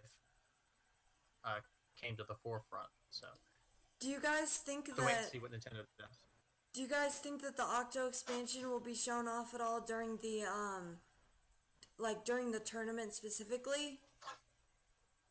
Because I mean, I'm sure it'll be shown off. The tournament, obviously, so, they basically have to because it releases the month, in like a month. It's gonna be out. So yep. The projected release time. What? I believe was it August that's supposed to be the projected release? No, July. Okay, so we're less than a month away from that. That's better. I don't know. I'm not sure the exact date. I think it's mid-July. So I think we're about a month away. I don't know if they would show it specifically in the tournament, but I'm pretty confident that at some point they'll show it in the Treehouse presentation. Speaking of that, if you guys have it, I mean, if you have Splatoon 2, they actually got a news article on the Nintendo Switch where you can actually get the free T-shirt. World Championship as a C for the game. So I actually, prior to today's podcast, so knew about that, but yeah, that's out now. Yeah, you can download it now. It actually looks pretty neat. Cool. That's cool. from the real T-shirt. So. Also, oh what? Oh, you go ahead. Go ahead. Is it? Oh, I was about to bring up another subject, so I better let you go. Okay, I was also about to bring up another subject. Okay, I'll go first then. Okay. So do you guys think that Fallout will be coming to the Switch in any capacity, or do you think that the new Fallout game will be coming to Switch? I could see a port. I'm not sure about the new game. I think it's called Fallout 76 or Yeah. So Well, yeah, 76. but yeah, I think Bethesda would be missing an opportunity if they can end up releasing, Fallout 3, maybe even Fallout 4 on this Switch. So I think that's bound to happen at some point. Mm-hmm. Well, they did release Doom 3 on the Nintendo Switch. I would not put it past them if they released a newer Fallout game, guys, on the Nintendo Switch. I think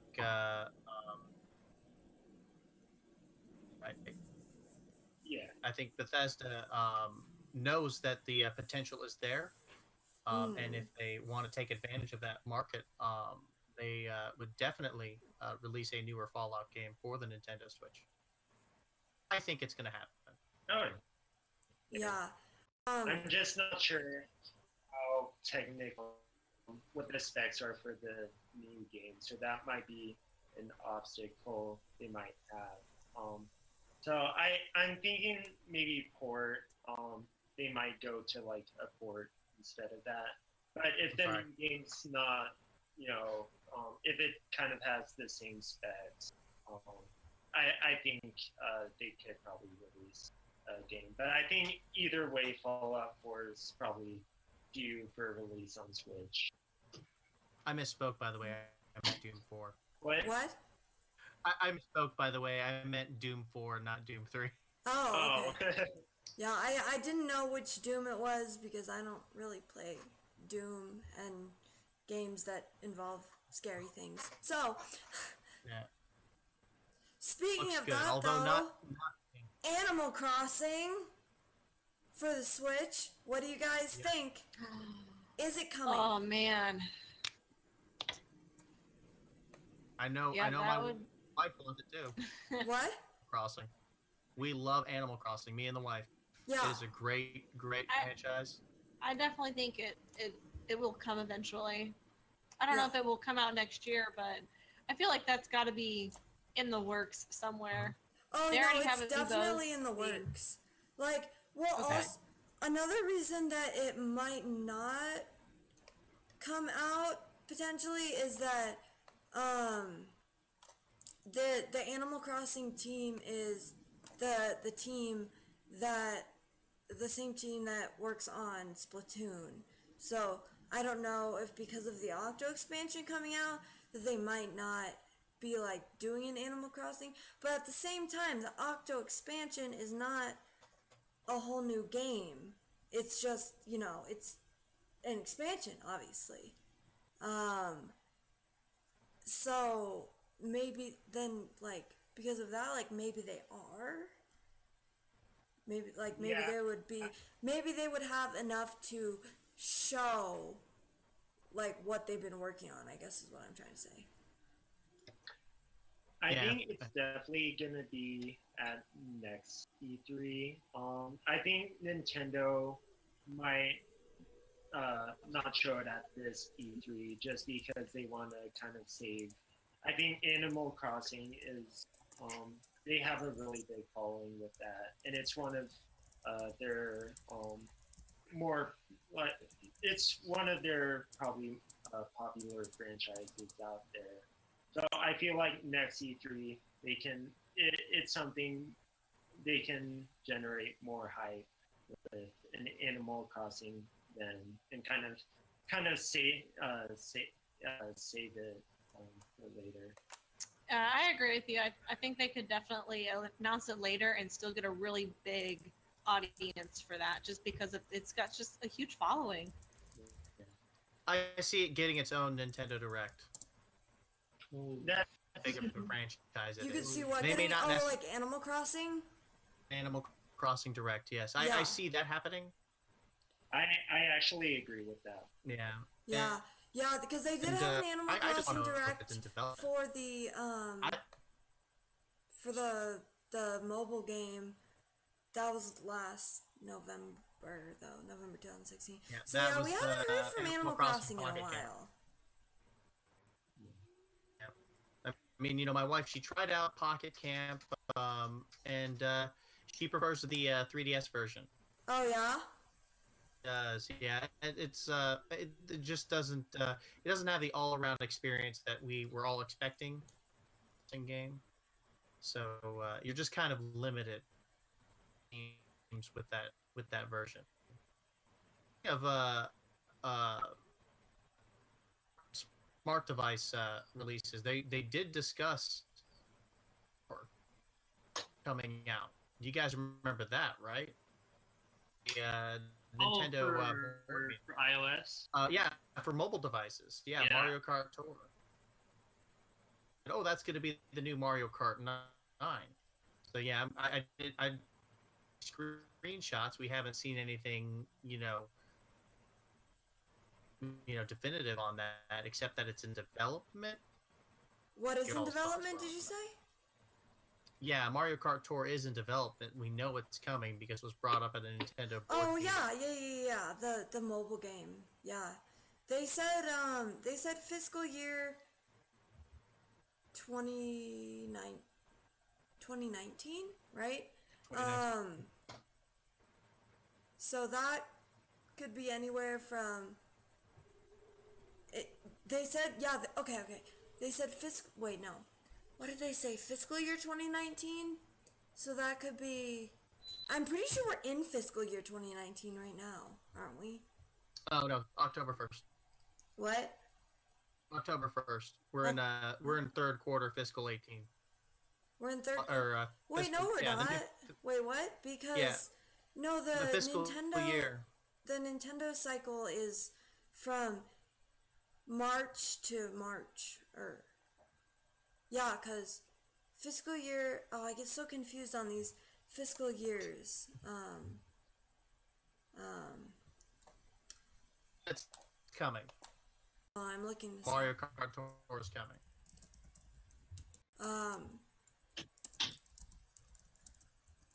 I mean, it's not going to be. I mean, is it going to be a racing game? I mean, somebody was saying going to be a how should I put it?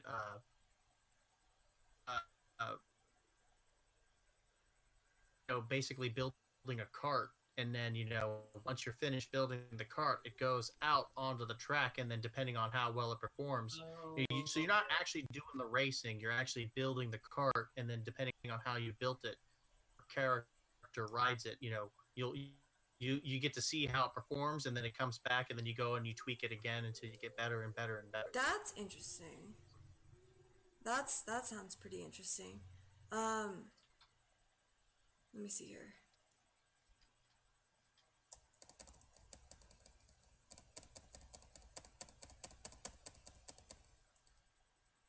So, okay. So I think the fiscal year fiscal year 2018, I think that started in March, and that's going to end at the end of March 2019. I think that's how it works.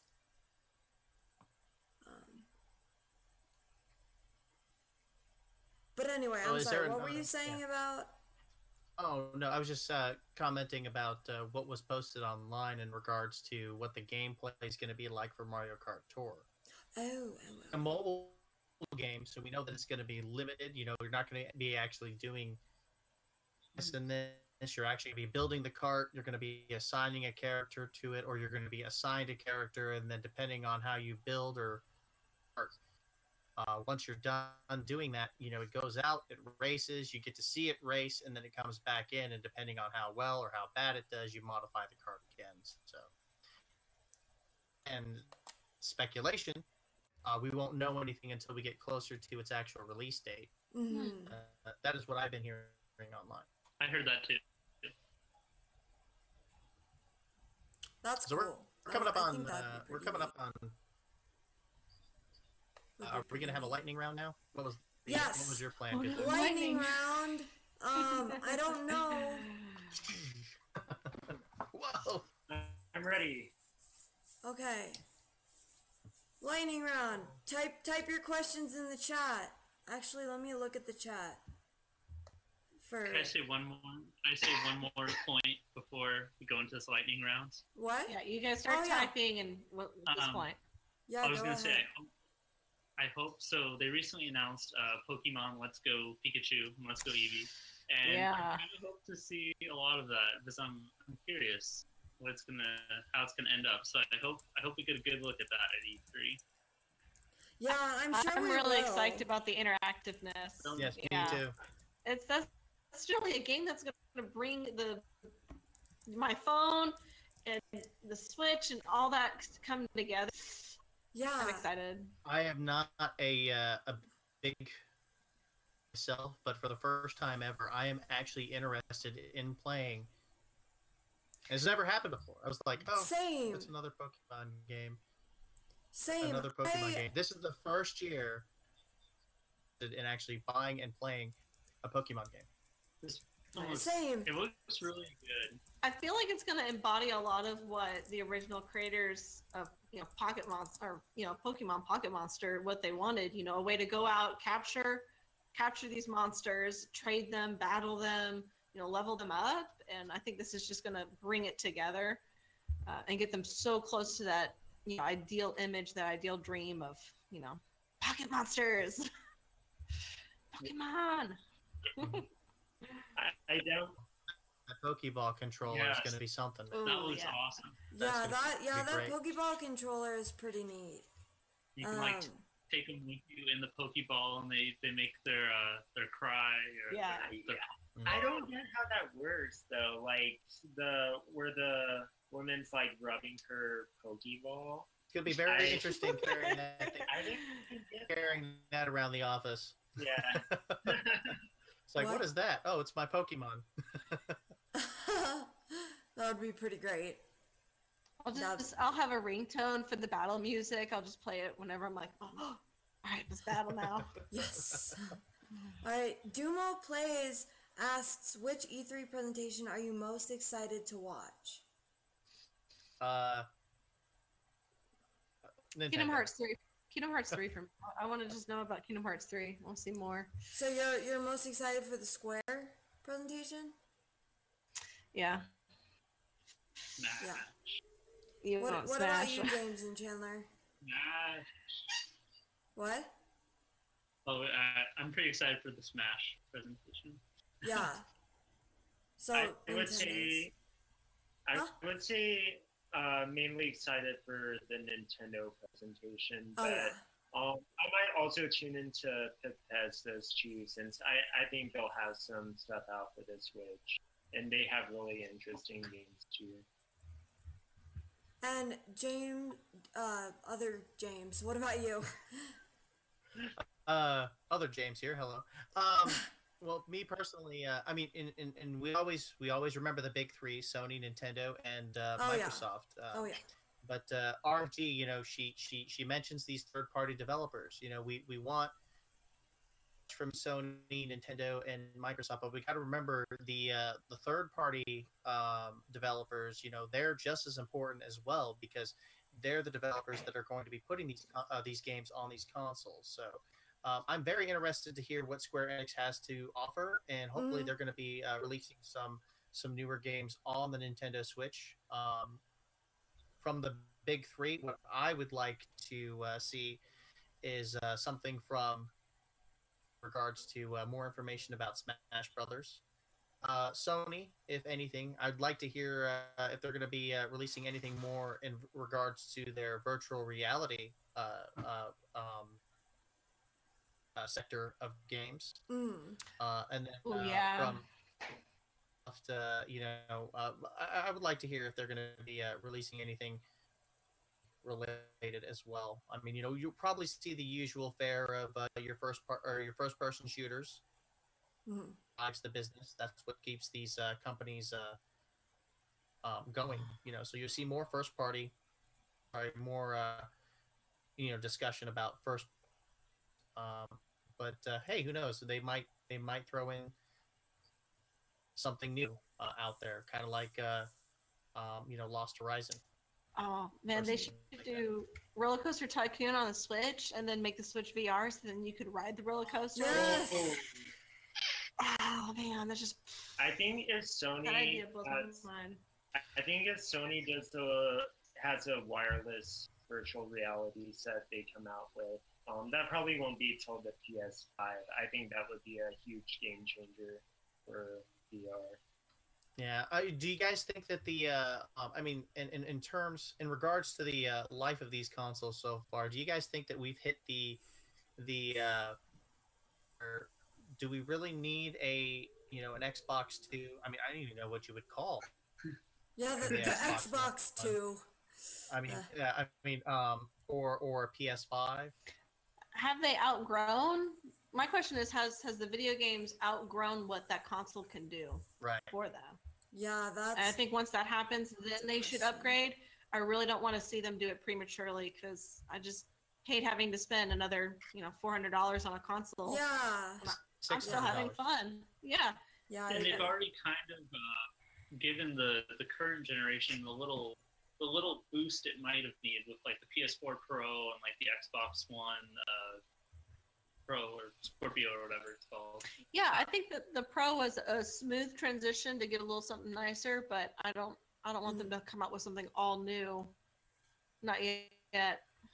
I don't have the budget for it. Don't do it yet. This is true. That's a good point.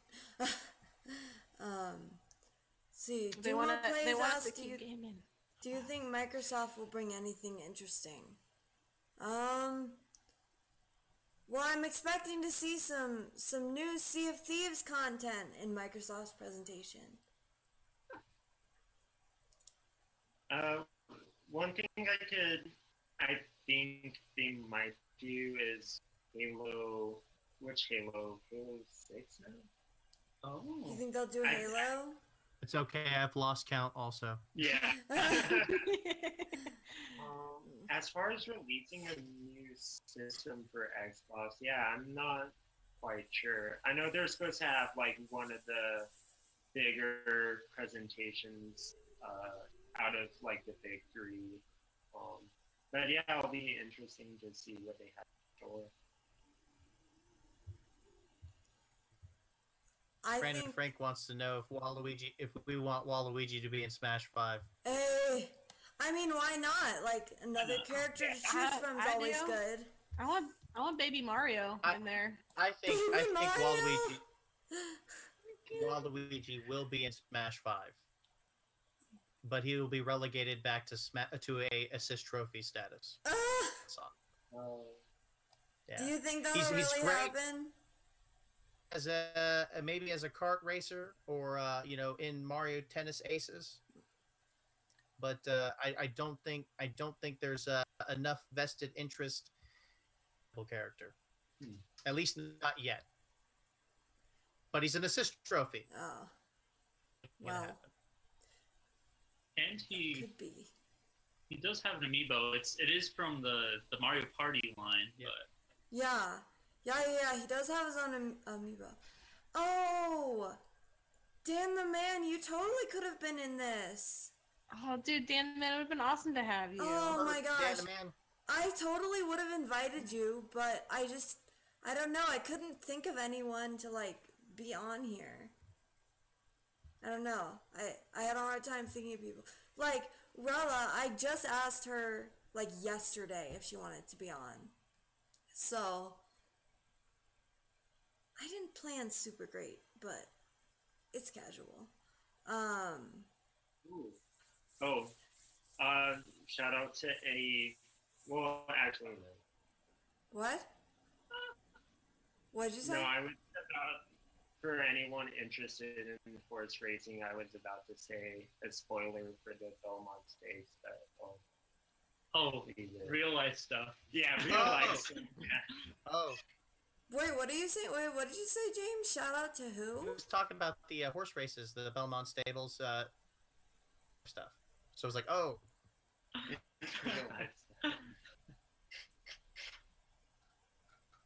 Wait, what? I'm so confused right now. Oh, it's nothing. I was gonna say something, but some people might be recording it, so I don't want to spoil. You don't want to spoil the result. Yeah. Oh, the horse races. That's funny. All right, guys. I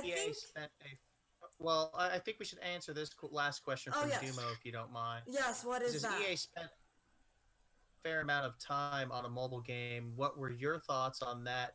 Do you think that we will be seeing a lot of mobile content this E3? Oh, did they spend a fair amount of time? Because I didn't see the whole EA conference. I think there should be some mobile gaming at E3. I think it just fits the profile, but it's not what I'm interested in. Yeah, same. Except for the Pokemon one. Nowadays, mobile gaming is a lot more prevalent than it was like even just a few years ago. Which brings good and bad things. Yeah, definitely. Like Nintendo just got into the mobile gaming scene, so it's I think it's a great gauge to tell you how well the market is doing. If you have Nintendo releasing mobile market, it just shows you, hey, there is money to be made in the mobile market. And if you start seeing, a lot of third-party manufacturers been doing it, EA's been doing it.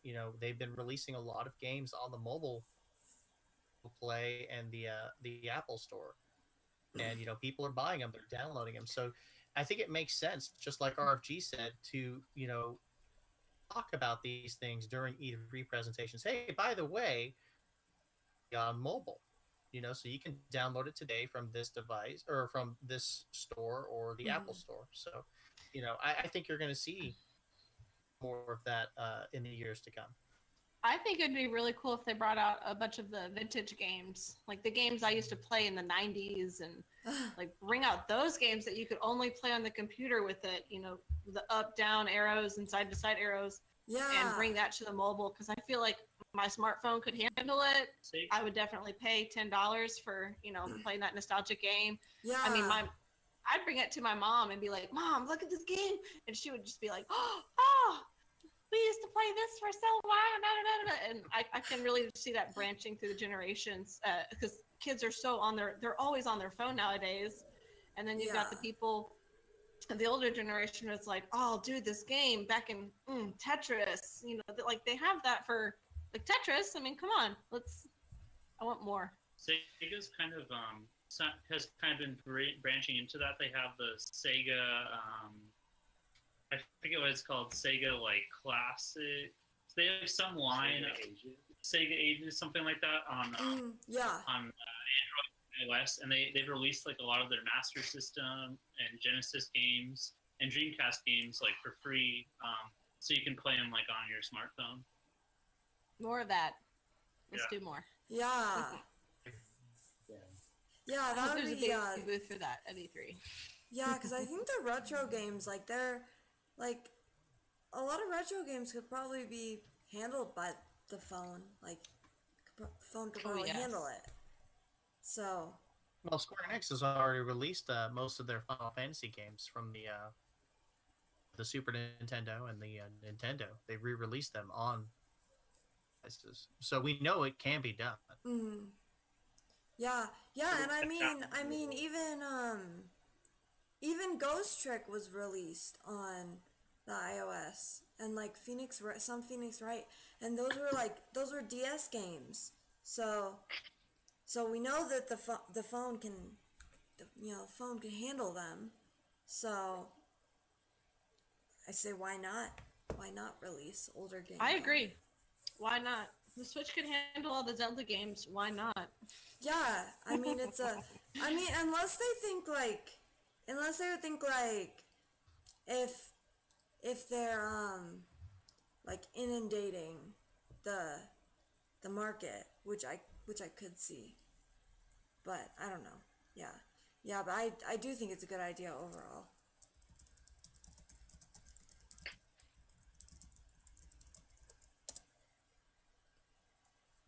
Yeah, so anyway, guys, I think we're getting to the point that we're going to be wrapping up the podcast here.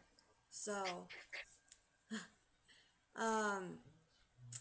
yeah, thank you guys all for joining us on our first ever KazooCast, and I wanted to say thank you again to the guests today. Thank you for having us, Kazoo. Yeah. So For thank you guys. inviting me, Kazoo. It was a pleasure. Yeah, this was fun. Yeah. I'm glad I was able to make it. Yeah, I'm glad you were too. Dan the man's got to come next time, though. Yes, Come on. Dan has got. Yep. We got to get Dan on here. Yep. So, let's just go around where. I don't know, James and Chandler. I don't know if you guys have a place that they could find you, because you guys aren't really like YouTubers. I mean, they could go to my YouTube channel and watch my engineering robot video I made back in high school. Going all the time there. Well, if you guys wanna, all of you guys are mods, so feel free to drop your channel links in the chat, or your, like, if you have like a Twitter or anything you want to. You can find me playing Switch on my couch on Saturday nights. What? Yeah. No, I said you can find me on my couch on Saturday nights. Yeah. Nice. And then James, where can they find you? James Clark.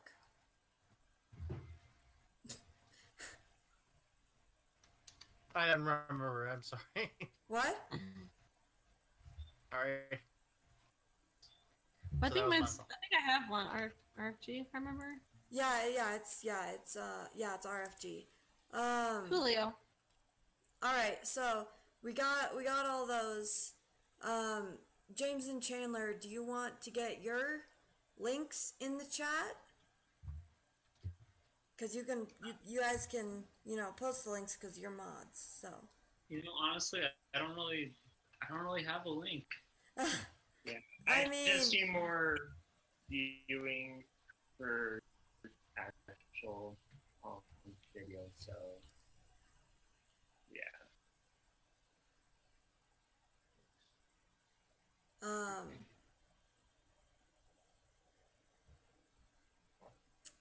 Well, cool. So there we go, guys. Podcast number 1. Thanks for joining us. As we talked Guys, about don't all the forget to news. smash that like button. Yes, Ooh. yes, guys. Remember to like the stream. That really helps out a lot. So.